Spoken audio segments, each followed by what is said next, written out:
دیکھیں اگر تو آپ ریکور کر جائیں 1 سال میں 2 سال میں آپ کی صحت اس لیول پہ آ جائے کہ آپ روزہ رکھ سکیں. بعض اوقات ہوتا ہے کہ انسان کے ساتھ کچھ پرماننٹ ڈس آرڈر اٹیچ ہو جاتے ہیں، جس طرح بعض شوگر کے مریض ہیں. اب وہ پرماننٹلی ان کے ساتھ یہ ڈس آرڈر ایک اٹیچ ہو گیا کہ وہ روزہ نہیں رکھ سکتے، زیادہ دیر وہ پیٹ کو خالی نہیں رکھ سکتے. ان کا معاملہ ایک الگ ہے. اور اگر کسی کی ریکوری ہو جاتی ہے اور اس طرح کا پرماننٹ ڈس آرڈر نہیں آتا تو بعد میں ان روزوں کی قضا کر لیں.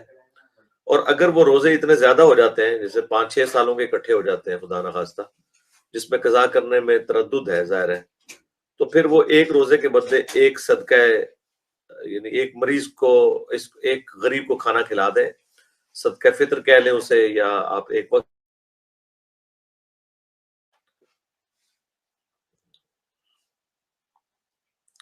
ایک روزے کے بدلے ایک وقت کا کھانا کسی مسکین کو، غریب کو کھلانا، یہ اس کا کفارہ ہوگا. تو آپ اپنے روزوں کا حساب لگا لیں.